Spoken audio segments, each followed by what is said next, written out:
Hello, everyone, and welcome to the Wrestling Express. Happy Friday, everyone. Happy Mother's Day weekend to everyone, and welcome to the Wrestling Express. We are live on YouTube and Facebook. We are live on Facebook and YouTube, and we are welcoming you all to this experience. Um, we hope that everyone had a good week. But now it's time. The weekend is here, and we are going to have a lot of fun here today. I'm here to tell you all about the weekly shows. Some I've seen, some I didn't seen, but I'm going to give you my take on everything that is wrestling here today on the Wrestling Express. The Wrestling Experience, excuse me, not Express, Experience. So use the hashtag, ladies and gentlemen, use the hashtag, what are you doing, WWE? Use the hashtag, what are you doing, WWE? And that will tell you a tall tale sign of what I'm talking about here today on the Wrestling Express. Experience, excuse me, not express, experience. Let's get that great. Um, Again, like I said, I hope everyone had a good week. I hope that the weekend will be as kind to you as always, and that you all have a great Mother's Day weekend. Um, so we are going to talk about Monday Night Raw. We're going to talk about AEW. We're going to talk about all kinds of things. And next week, I'm going to have a major announcement about the next show, and I think you want to stay tuned for that one. Please, if you want to follow me on social media, you can. You can. Yes, you can. You can do www.earlc. That's WWE Earl C on Twitter. That's WWE Earl C on Twitter or Instagram. You can always follow me at Earl C99. Also, you can follow me on Facebook as well. So that's Facebook, YouTube. Also, please subscribe to my YouTube channel as always.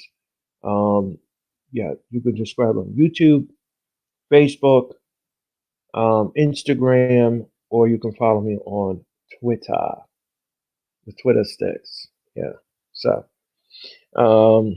putting on my glasses here today so I can give you all these weekly show reviews.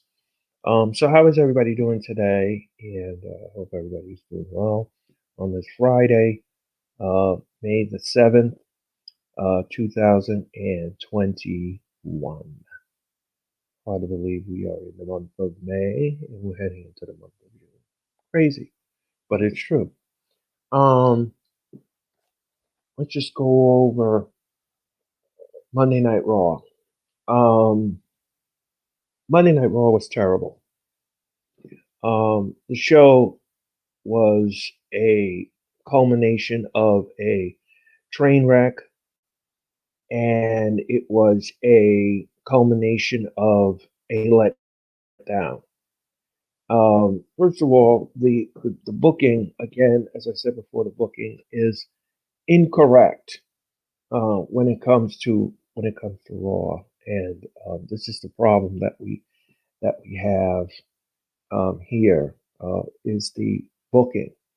The booking, the booking, the booking. We keep going back to the booking. Poor booking decisions. And that's what killed Raw again. For many months and many years now, Raw has been overkilled and it's been deep fried in what I like to call overkill booking and redundancy of the same matches. Um, Never before and never again will we ever see Raw like this. Um, I just hope that we never see Raw like this again. And that is the ultimate wrong with Raw. The matches did not make any sense whatsoever. And don't even get me started with Mansoor debuting on Raw. Terrible booking decision. His 49-0 win streak was down the drain when he took on Sheamus this past Monday. It was just horrible. So let's just go through what I saw. And well, first of all, let's just jump to the main event. How about that? And then we work our way down. Um, Bobby Lashley took on Braun Strowman. Now, here's a problem that I have. Here's a problem that I have. If you have a main event for the next pay per view, which is WrestleMania Backlash, okay, and you have Strowman in the ring against Lashley, wouldn't you want to protect your main event for Backlash? Why is Strowman taking on Lashley when he's in the triple threat match? That doesn't make any sense. That doesn't make any sense, ladies and gentlemen. It doesn't make any sense. Why are you booking Lashley and Strowman in a match where Strowman is in the triple threat match? I don't get it. I don't get it. I don't get it at all. And I probably won't. But Lashley should not be in the triple threat match. I mean Strowman, excuse me, Strowman should not be in the triple threat match. It should have been it should have been McIntyre versus Lashley. But we've digressed over that. The WWE does what they want to do. So they added Strowman to this match. But again, if you're going to have Strowman in the match, then why is it that he's in the main event on Raw? Makes no sense. Made no sense. Dumb booking decision, by the way. Dumb. I would have protected the main event a lot better than that. But anyway, um, Lashley wins with a spear. Down goes Strowman. Okay. Um, was the match decent? I would say so, maybe. On an entertainment level, it was decent. But again, like I said, ladies and gentlemen, and I said it before and I'll say it again, why is Lashley in this match? I'm sorry. I mean, why is Strowman in this match?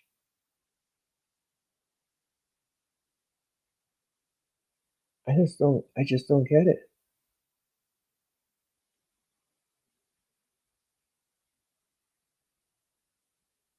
I just don't understand it. I don't get it.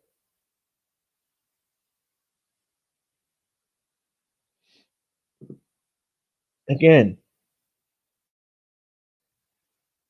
again, like I said, use the hashtag that is scrolling at the bottom of the screen right now. Use it. Um, it's like, what are you doing? What are you doing? You know, Strowman is ridiculous. First of all, he says that it's hard to write for fickle fans. The fans are not fickle. The fans are they're telling you what they want. They're telling you what they want. Okay? They're telling you that this is not working. You can't tell the fans that they're fickle. Strowman is dumb. I'm sorry. He's just I don't know what to say about Strowman. Strowman is just ridiculous. I mean, it's like, come on already. Come on with the thing. Come on. Are you serious? Are you absolutely serious with Strowman?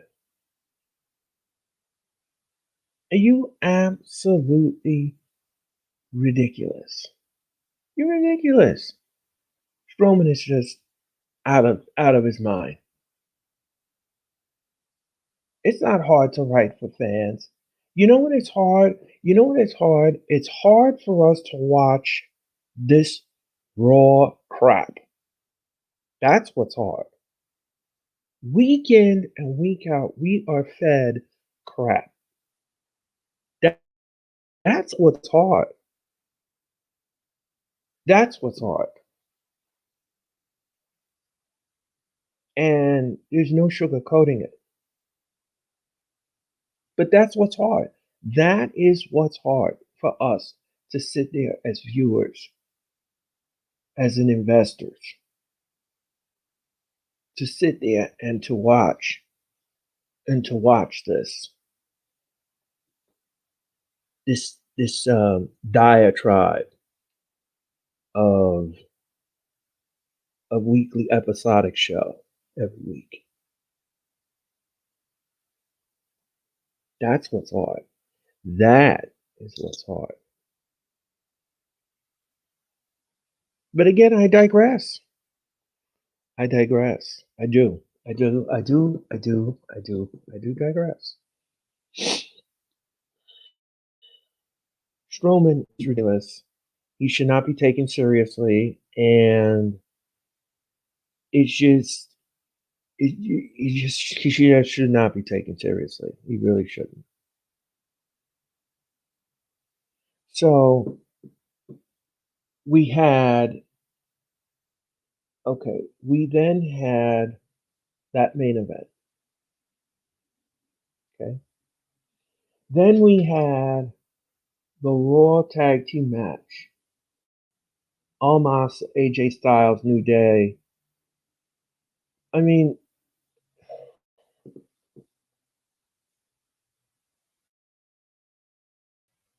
this match was no good.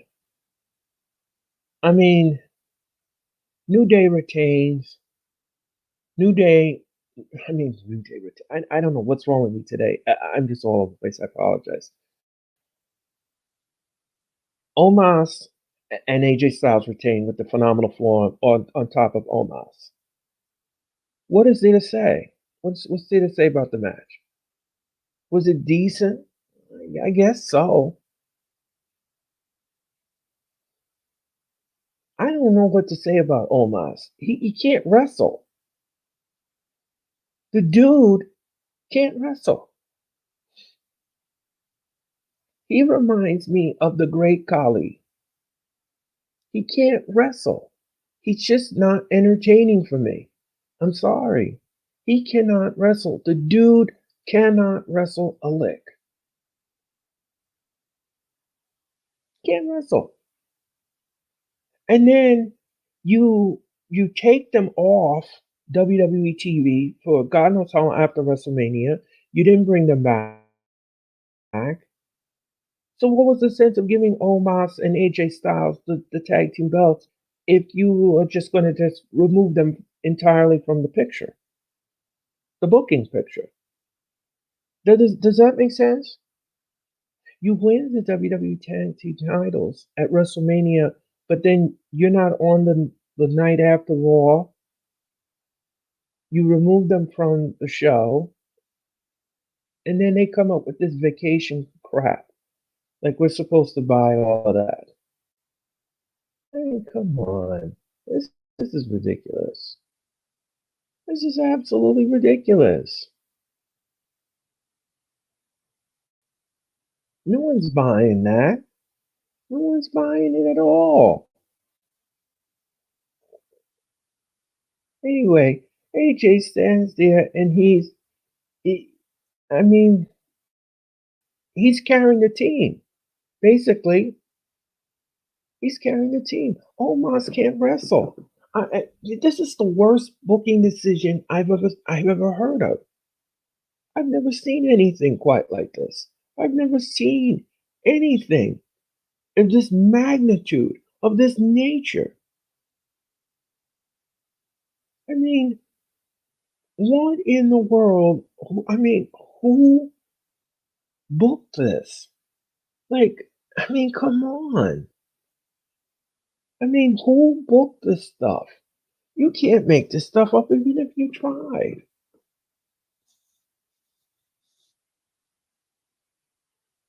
This is lunacy. This is lunacy. I didn't. The match was.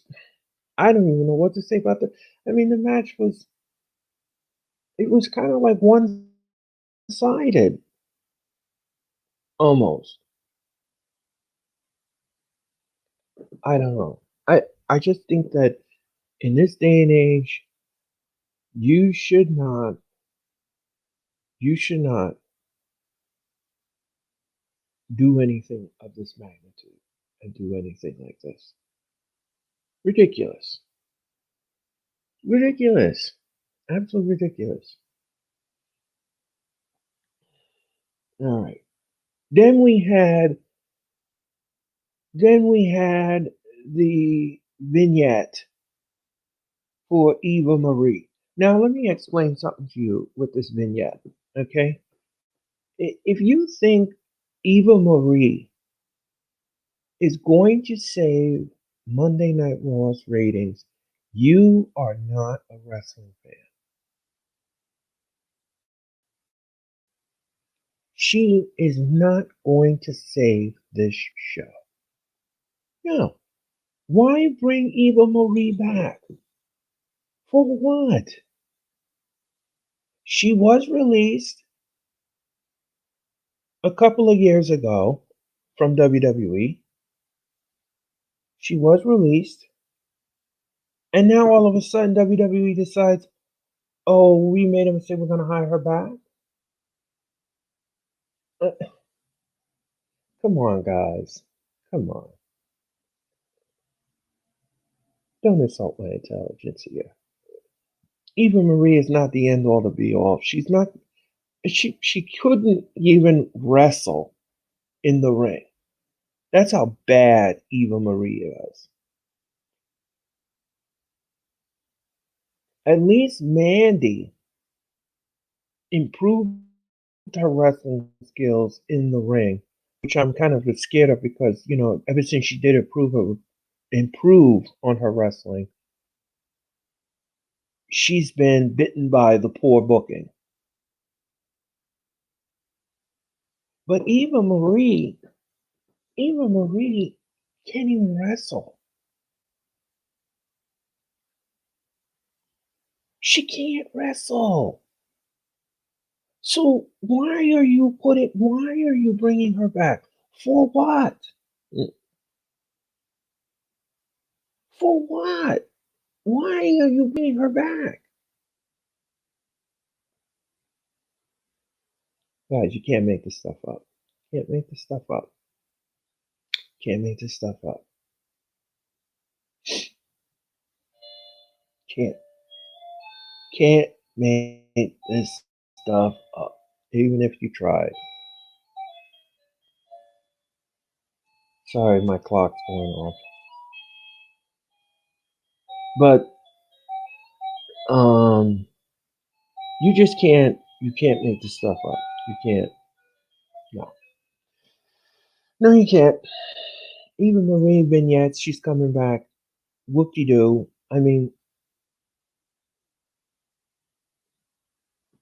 So what? So what? So she's coming back. So what?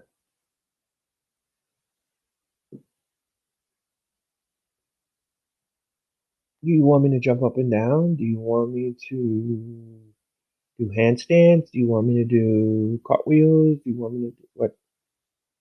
I'm not impressed. I'm sorry. I don't mean to say that, but I'm just not impressed.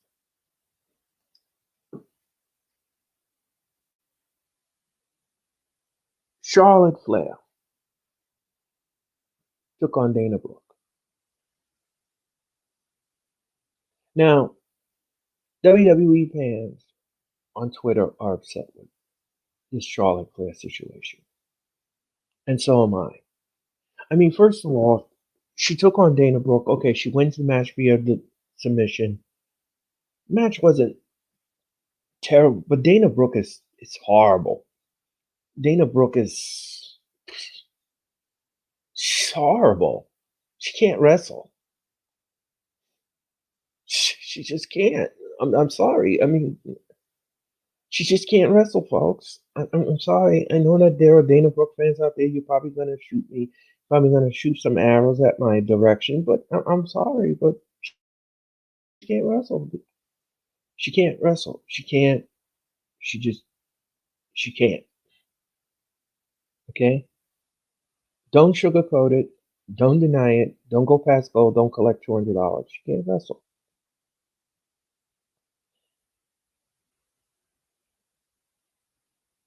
She legitimately cannot wrestle. She can't.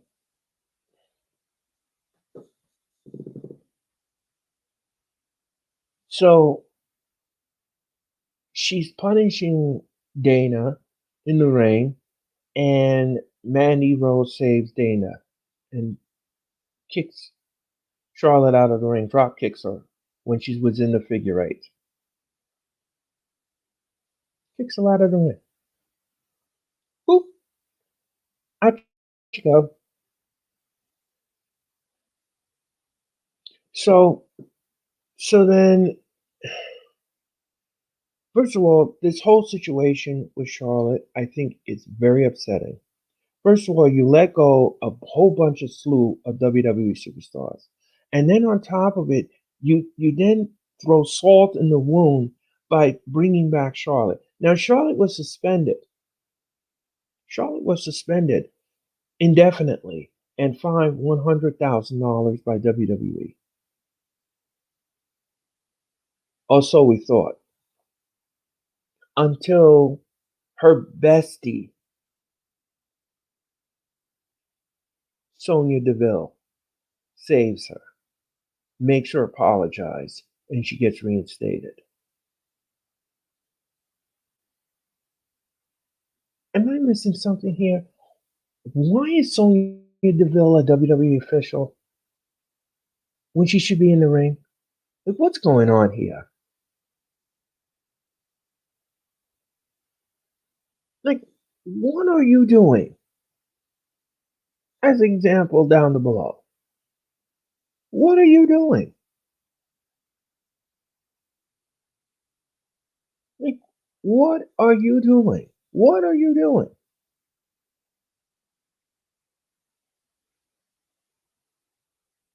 I mean, this is absolute lunacy.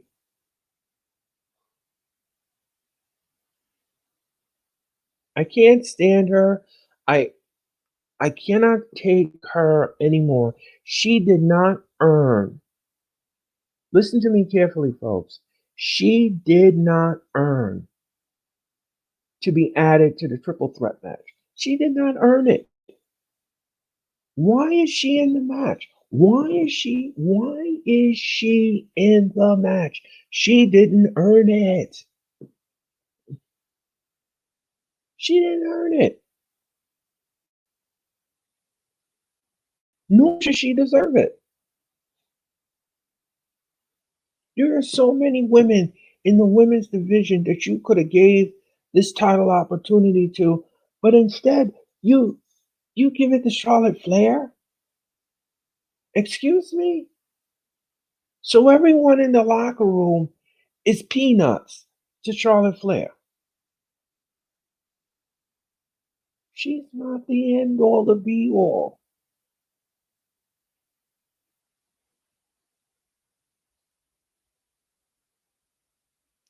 You made a poor, and I mean very poor, booking decision when you did that.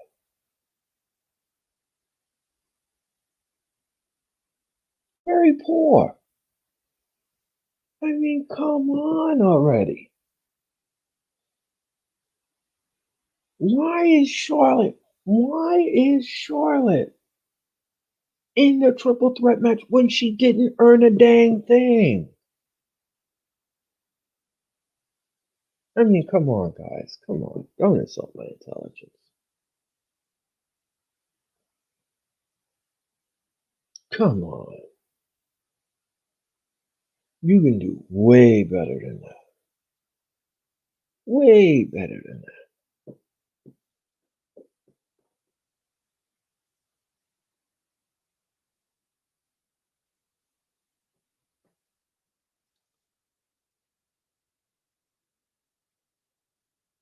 All right.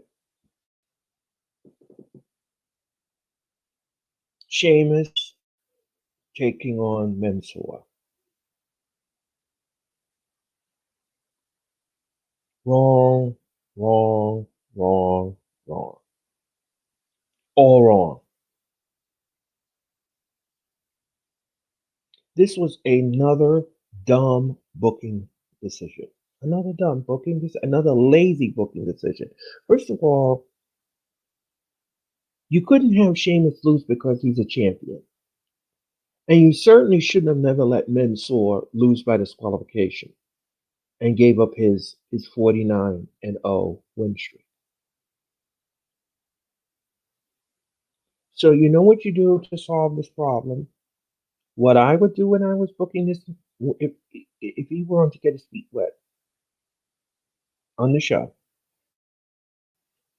I would have booked him with Drew Gulak, not Angel Garza, but I would have booked him with Gulak. Mensah takes on Gulak. Okay, Gulak takes the loss. You protect Gulak, but you also protect Mensah and you keep his streak alive. That's what I would have did. But no, they gave Sheamus to Mensah.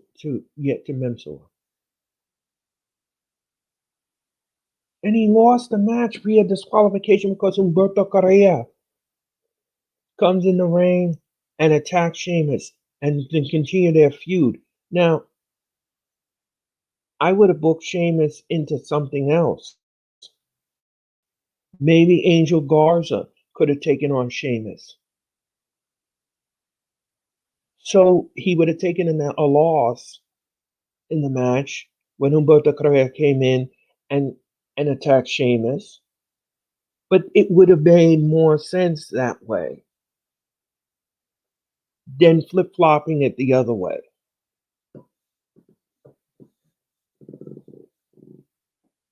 Terrible. Terrible, terrible, terrible, terrible. All the way around. So Mensah loses by disqualification. Sheamus brogue kicks Mansoor. And he also brogue hits Humberto Carrera. And away we go. Will we see a United States Championship match with him and Humberto at WrestleMania Backlash? Maybe. That hasn't been announced yet. That hasn't been done and over with yet.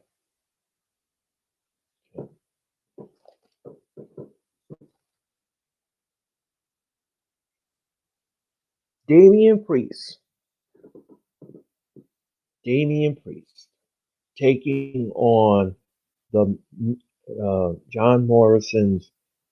Yeah, John Morrison. Mrs.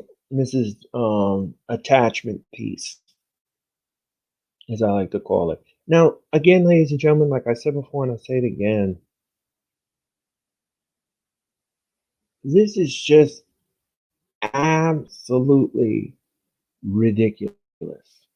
I am sick and tired of seeing Damian Priest going against either The Miz or Morrison week in and week out.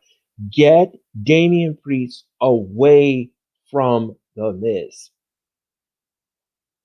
Get him away from The Miz. You are hurting Damian Priest's star power by keep attaching himself to The Miz and Morrison. He's got to feud with somebody else. I mean, come on, there's so many men back there in that curtain, that in that locker room that he could have been feuding with. Instead, you are booking him in these stupid matches with Morrison and Miz week in and week out. It's redundancy. It's redundancy already. And if you don't think it's redundancy, then something's wrong with you. Come on. This is absolute redundancy. We don't need to see the Miz. We don't need to see him taking on Priest. We don't need to see the Miz take on Priest. We don't need to see Morrison take on Priest. We need to see Priest take on somebody else. We need to see Priest take on somebody else, not the Miz and Morrison week in and week out. It's redundancy. We've seen it already. Move on to something else.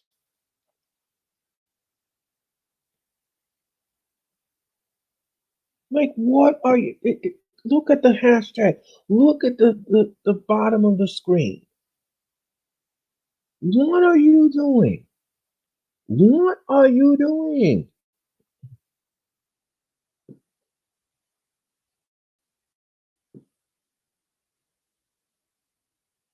Get the Miz away from Morrison and the Miz.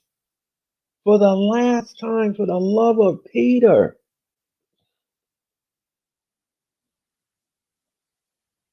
Enough already. Enough. We don't need to see the Miz. We don't need to see. We don't need to see him. We do not need to see the Miz and Morrison against Priest.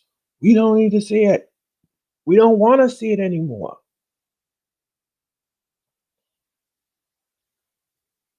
Okay.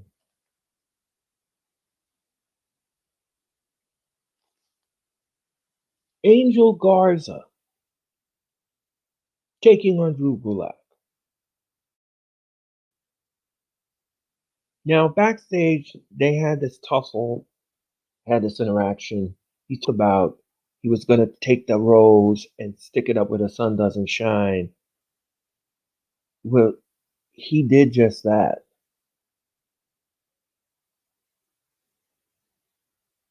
He did just that. And I can't believe he did it, but he did it. He defeats Gulak with the wing clipper. He then takes the rose and puts it up his butt and then punts him in the butt. I don't find that entertaining. I think that's disgusting. Uh, are we five? Are we five? Is this Nickelodeon? Am I being punked here? What is this? Like, what are you doing? This was just dumb. You beat him with the wing clipper, then you stick the rose in his.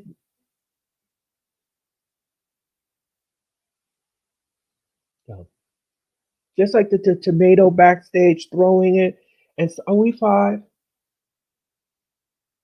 Alexa Bliss's segment, another dumb thing.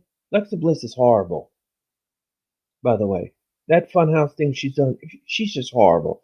It's just horrible character. Horrible. Trash. Horrible. I don't even want to go there. Mm-mm. Trash. But this Angel Garza thing, that was absolutely ridiculous. It was stupid. I don't know who wrote that. I don't know who booked that, but it was dumb.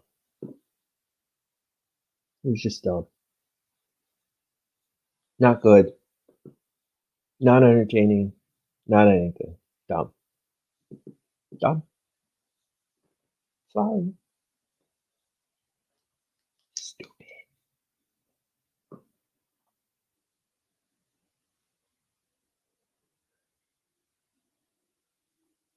Let's see.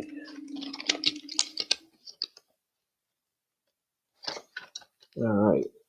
Lucha House Party. Lucha House Party. Taking on Cedric Alexander and,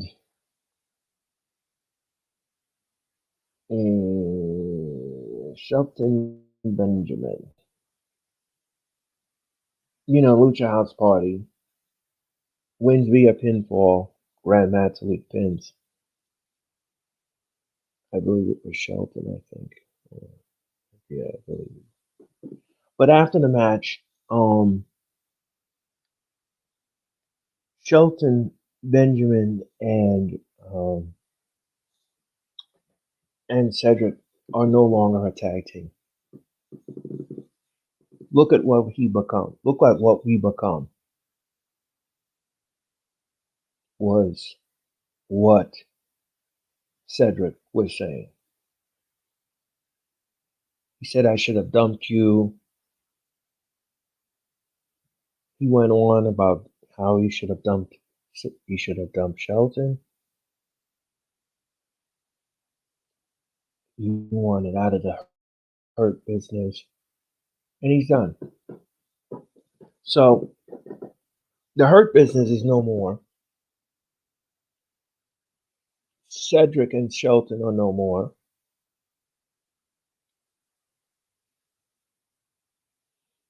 And the only one standing in this whole mess is the WWE Champion, Bobby Lashley.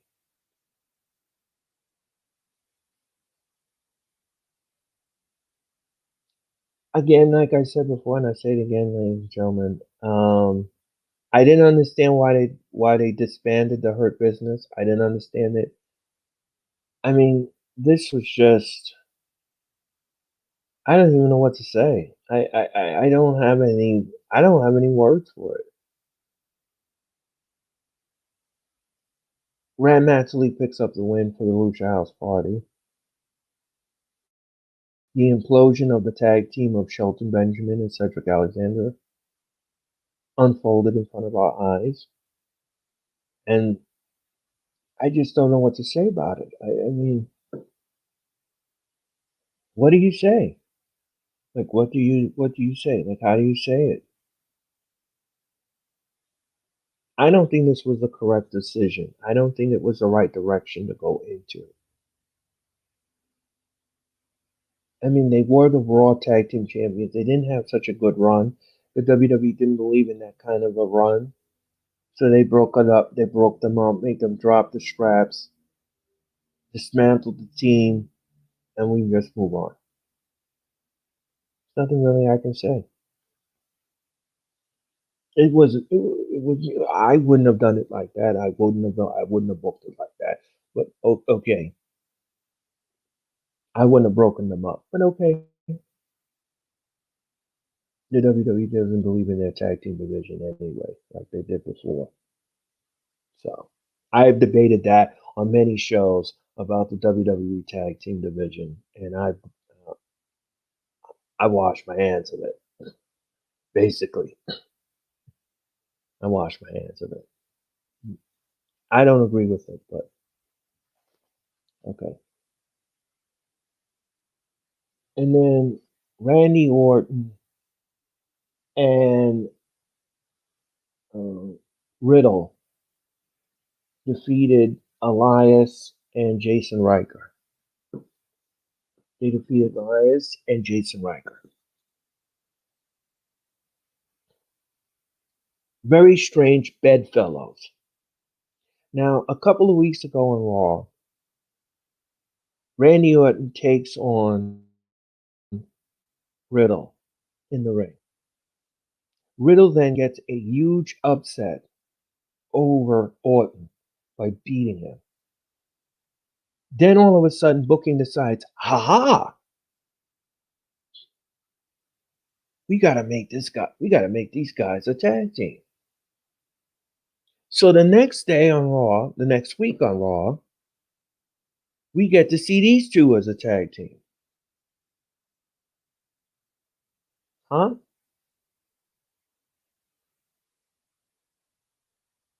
Am I missing something here? Why is Riddle teaming with Orton when he defeated Orton just a couple of weeks ago?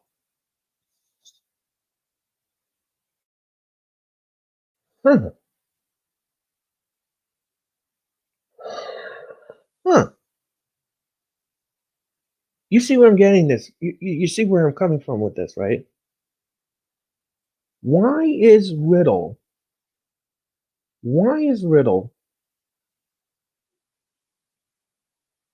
teaming with Orton if he defeated Orton just a week ago?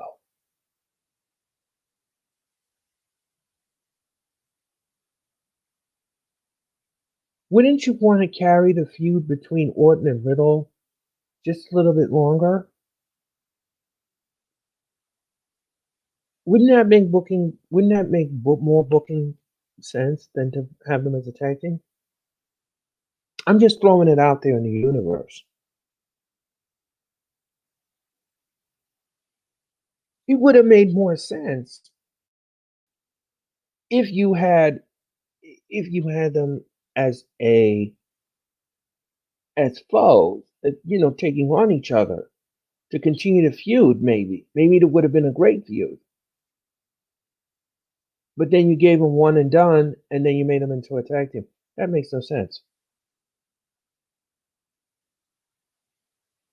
That makes absolutely no sense. Confuse the audience? You absolutely did. And you achieved it very well, by the way.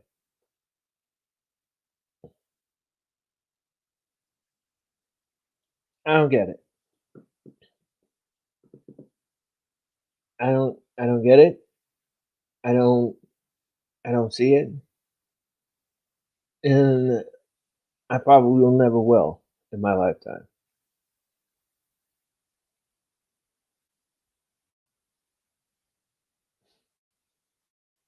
You guys I don't get it.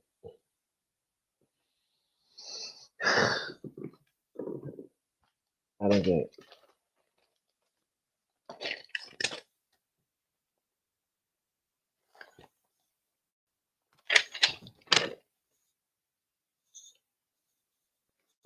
All right. So that was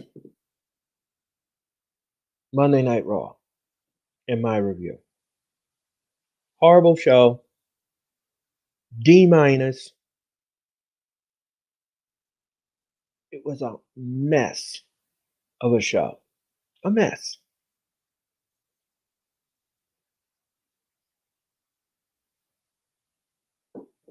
A mess.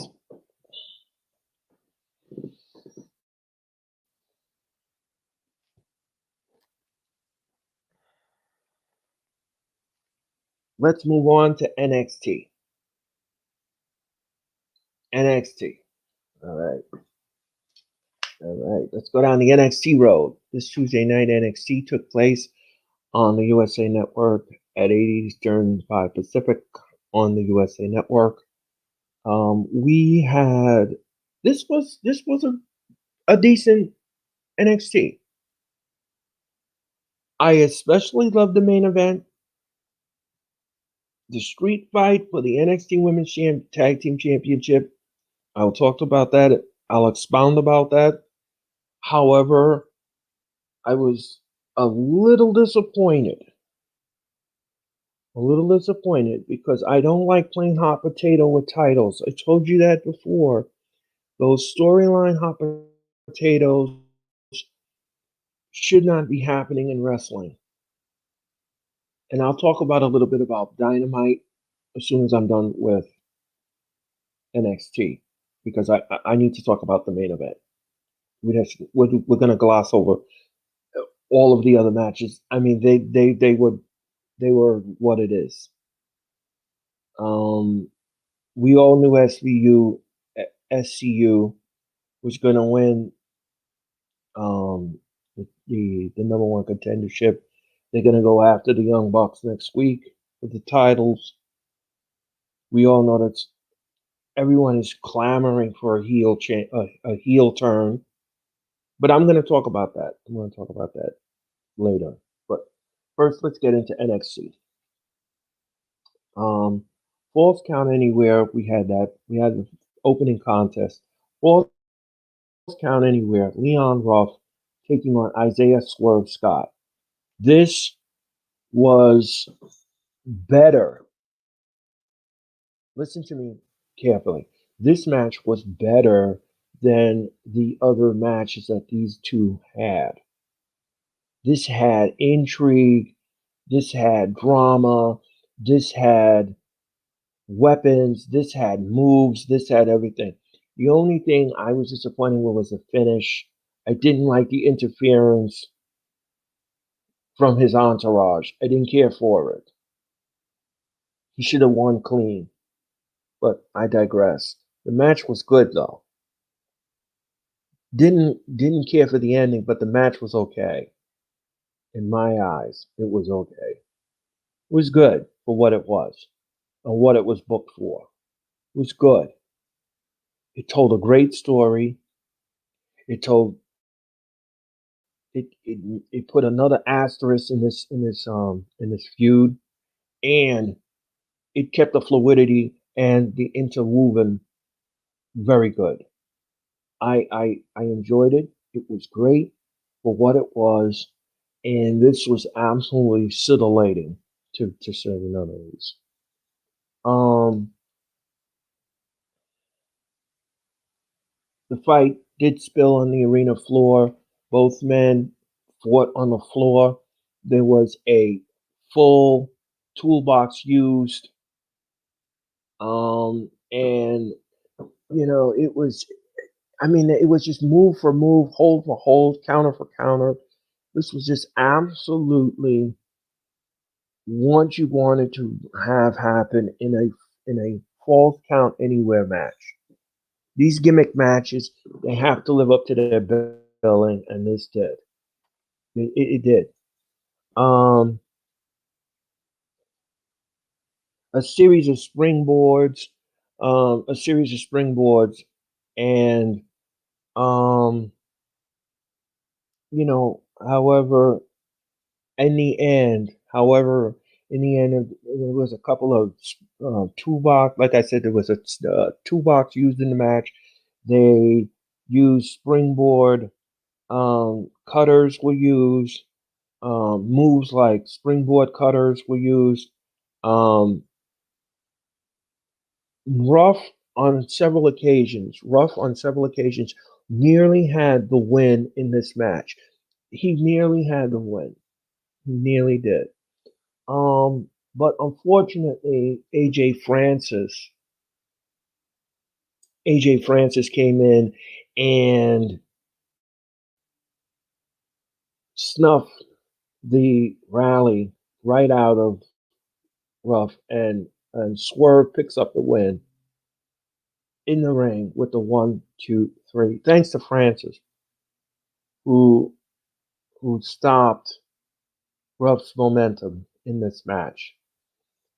Afterwards, you saw Isaiah Swerve leaving the arena with his entourage. They're laughing at what they accomplished and what they won. I would like to see some kind of a faction going on here. Maybe something with AJ involved in the faction. I think that'd be a great idea. I think they're booking this in that'd be a good idea going forward. Would I would want to see another match between Isaiah?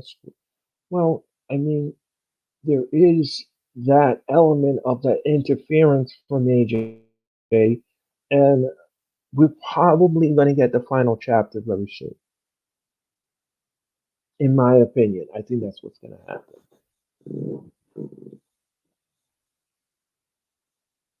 I think that's exactly what's probably going to take place.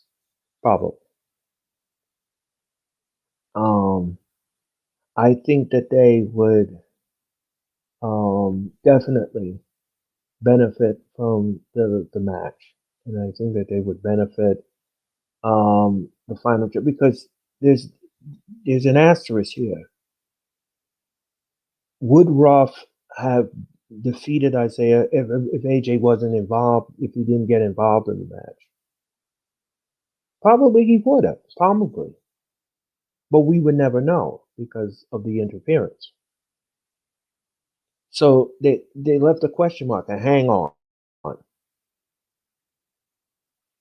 and that's something that needs something that needs to be addressed at some point. So okay, so um, we then had Cameron Grimes versus Asher Hale, and of course, to the moon, Cameron Grimes. Um, I I like Cameron Grimes. I do. I think he's very entertaining. I like this thing with Ted DiBiase. He wins by using his finishing move, the cave in, and then he wins the match. Um, again, I thought the match was okay. I didn't think of it. It was I didn't think it was that bad. You know, I didn't think it was that bad. But anyway, I digress. I didn't. I again. It was what it is. It is what it is. Excuse me. It is what it is. I didn't think it. I didn't think it was. I again. I just did not. I thought the match was okay. I mean, it wasn't. It wasn't horrible. It wasn't sloppy. It wasn't uncoordinated. It was okay. It was what it is. Um, and then afterwards, Grimes goes to the VIP and he sees Ted DiBiase, and the club is closed for the night because Ted DiBiase took over and closed the club. I mean, okay. I mean, is at some point Grimes going to be managed by Ted DiBiase? That's a possibility,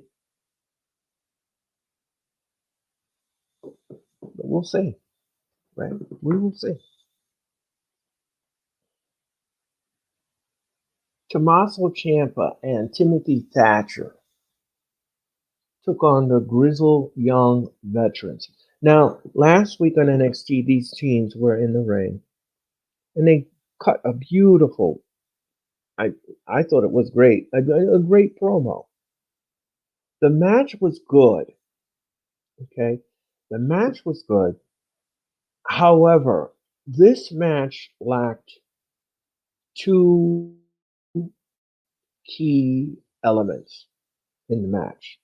First of all, it lacked drama and it lacked intrigue.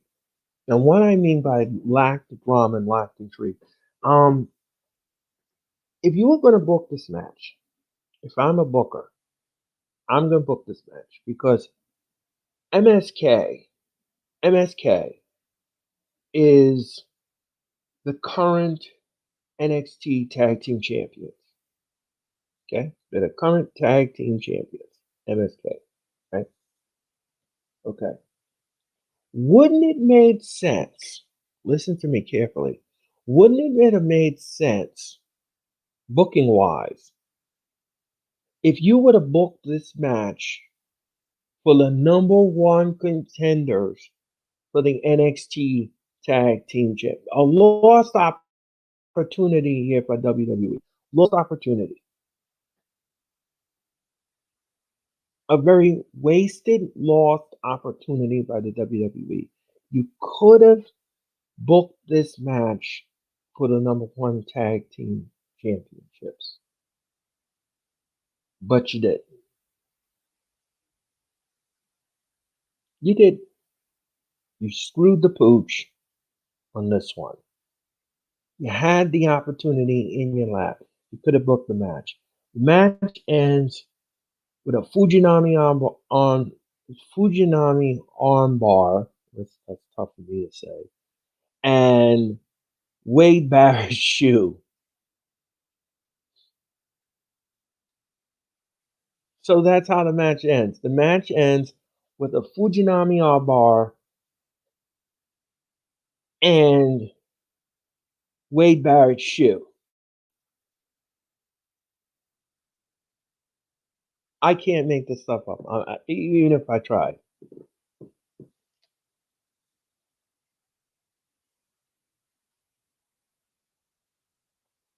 So Thatcher blasted Gibson with Wade Barrett's shoe, and then puts him in the Fujinami armbar for the win. You can't make this stuff up. But again, like I said, there was a lost opportunity here. You could have made this a number one contenders match. Dang it. Dang it. If you would have just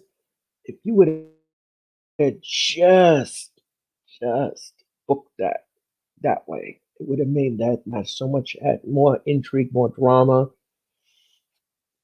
Darn it. Lost opportunity. Just like the WWE.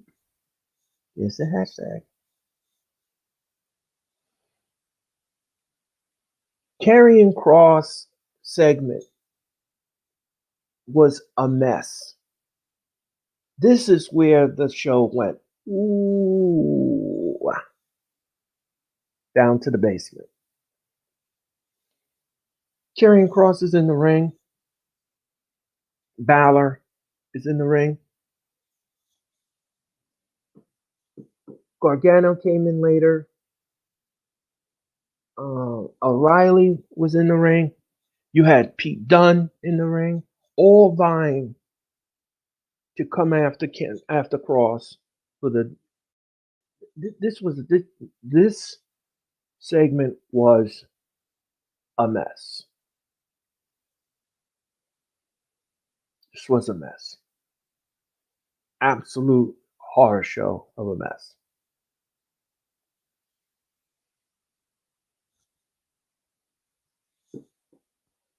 And you can't make this stuff up. Can't make this stuff up, ladies and gentlemen. Can't make this stuff up.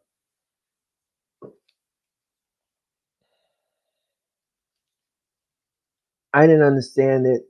I don't know. There was no point in it. It made no sense.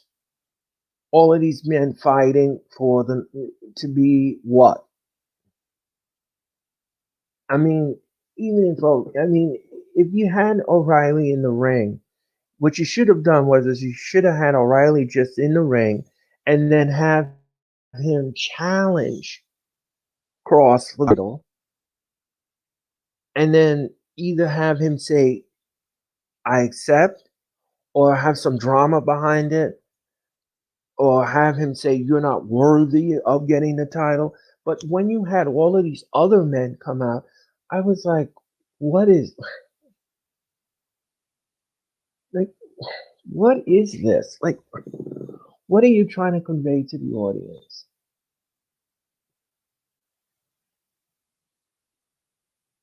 Again, it's a hashtag. I mean, I mean, really? Are we going there? Really? Okay. Um, so Ray, Saray took on Zendaya Ramir. Good match. Good match. I don't have anything to say about it. She picks up the win, Saray. The match was decent. The match was decent, to say none the least. Excuse me. I don't have anything. I don't have anything to say about this match. It was good for what it is. She debuted last week. She won. She came back again this week, and she won. The match was not uncoordinated. It wasn't sloppy. It was good,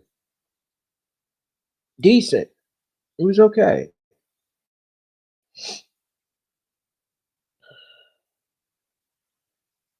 LA Knight took on Jake Atlas. This was a squash match. A squash. LA Knight picks up the win. It was a competitive squash match. That's what I call it. It's a squash. There's nothing redeeming about the I mean, it is what it is.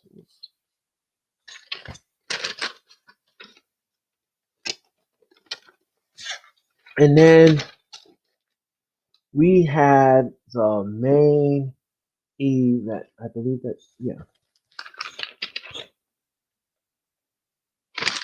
Yeah. We had the main event for the NXT Women's Championship. Ember Moon and Shotzi Blackheart take on The Way. LeRae, Candice LeRae, and Indy Black Hartwell. Now, during this match, Candice LeRae was trying to get Indy to focus on the match. She she saw that Dexter Loomis was outside of their locker room. She rolled up the shade. She was trying to not have. She was trying to have them focus on the match itself. The match was decent. The match was excellent. The match was great.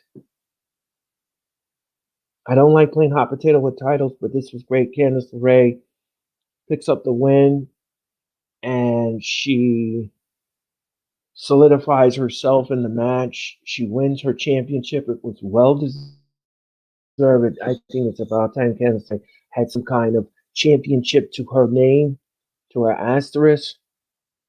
I thought this was a very good match. I didn't have any problems with it. The only problem I had, the only issue I had, was playing hot potato with the title. I think that Amber Moon and Shotzi Blackheart should have had a little bit more of a role for those titles. But however, that's not what the WWE wanted. That's not the road they wanted to travel on. Um, she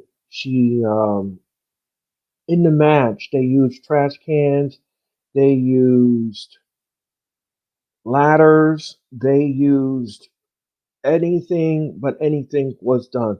I mean, there was a spot where Amber Moon was on the ladder and they did that swanton bomb on the ladder. That looks so painful. I had to look away because I was afraid for Amber Moon. I really was. She was injured before with her Achilles, and I was like, I just hope that she's okay from this spot. But she was. And the what Lorray used was William Regal's brass knuckles, those black brass knuckles that I think Johnny Gargano took from Williams' office and gave it to Lorray to use. I think that's what they used, and I think that's what he gave her. And they used it plus the chair, and we have new NXT Women Tag Team Champions. I mean, again, like I said, Lorray deserves to be a champion. I think it's long overdue. I just don't like playing hot potato with titles, and I think that Amber and Shotzi should have gotten, in my opinion, in my estimation, in my opinion, I think that they should have gotten more of a title opportunity, and they should have gotten a lengthy more title opportunity. But that's my opinion. That's my opinion. So that was NXT. That was NXT. Um,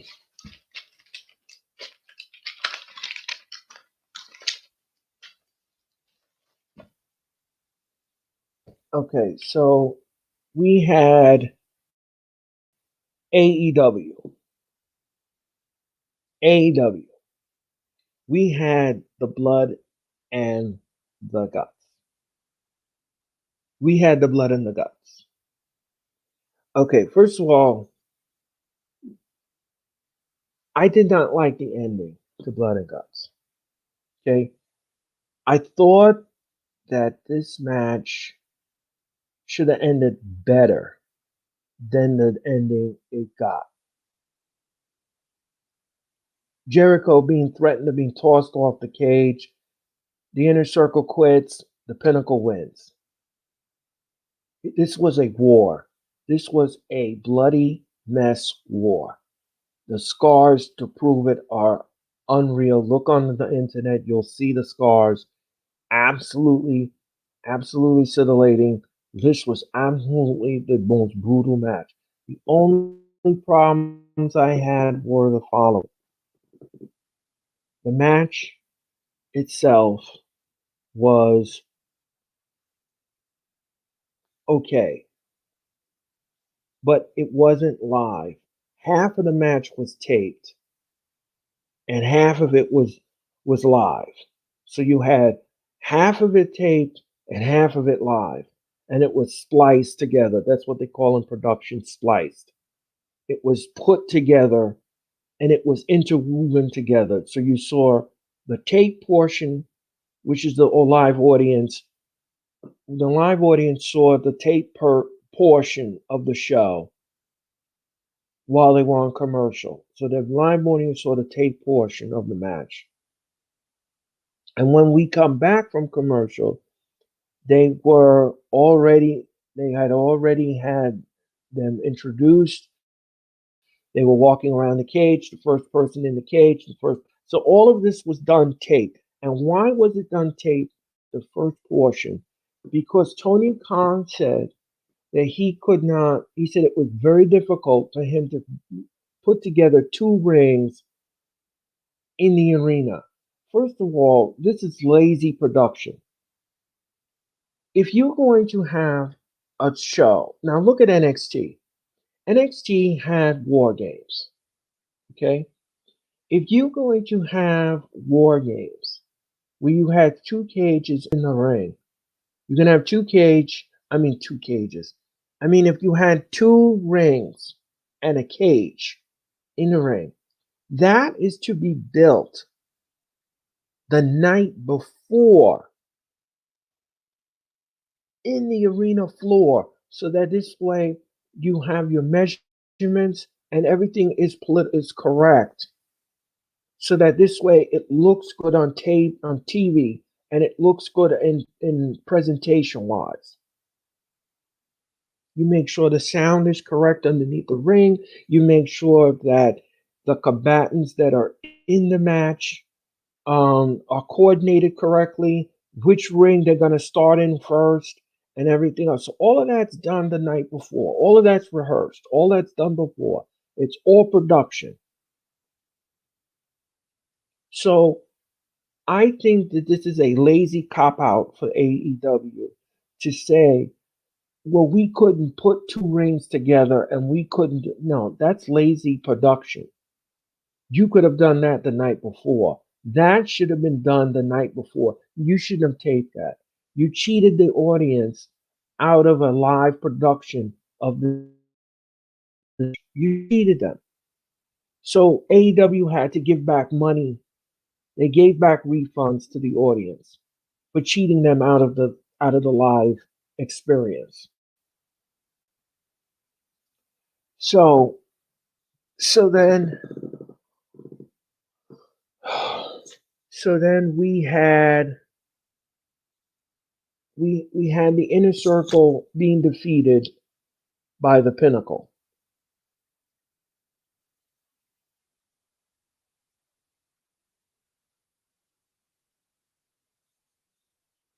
I didn't like the ending. I didn't care for the ending.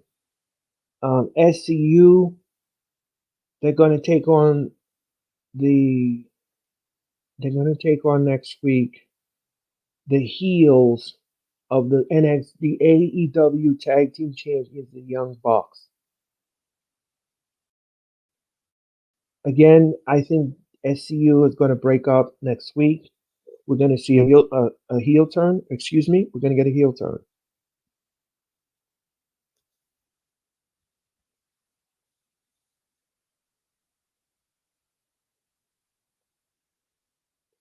And that, ladies and gentlemen, is my weekly show review. I did, however, see AEW Elevation.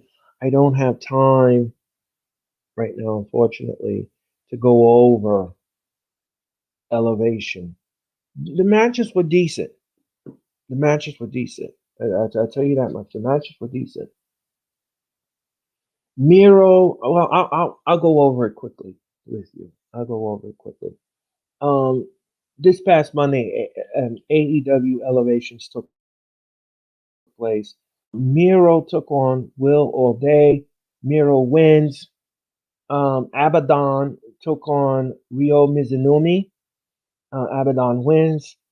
John Moxley was on the show. He defeated Andrew Palace. D3 versus Preston, number 10, Vance of the Dark Order. 10 wins. Orange Cassidy took with Chris Statlander versus VSK. Cassidy wins with a beach break. FTR took on the Hugh brothers. The FTR wins. Nyla Rose takes on Maddie Wiskowski, and Nyla Rose ends with Beast Bomb. Nick Camarado with the Factory took on Baron Black. Nick wins that match up. And then we had Red Velvet versus Rika. Reva. I think it was Reva. I'm sorry about the names, ladies and gentlemen. Sorry butchering names. But Reva took on Red Velvet, and Red Velvet wins via spin kick. So, and then we had, let's see here. We had Private Party with Matt Hardy, and he took on Grant Jones and Duke Davis. Party wins with a sunset flip. Then we had Thunder Rosa taking on Willow Nightingale, and Thunder Rosa wins that contest. Dylan McQueen making his AEW debut took on QT Marshall. QT Marshall wins the contest via Crossroads. Of course, he was sending a message to Cody Rhodes via Dynamite when they had that match. That was a good match, by the way. QT Marshall and Dustin and Cody Rhodes had their match up on Dynamite this week, and it was really good. Chaos Project can't take that tag team. Taking on the Gun Club. Colton Club hits the Colt 45 for the win. And the main event was The Blade and Matt Hardy versus Allen Five Angels of the Dark Order and Colt Cabana. Hardy hits the Lychee for the win. So the Hardys win that matchup. And folks, that is it for your weekly show reviews, analysis, and everything else in between. I'm Earl Cole. I'll be back next week. Oh, by the way, I won't have a guest. And I will, it'll be a surprise guest. So I'm not going to tell you who that surprise is, but we will have a surprise guest next week that's going to join us here on the Wrestling Experience.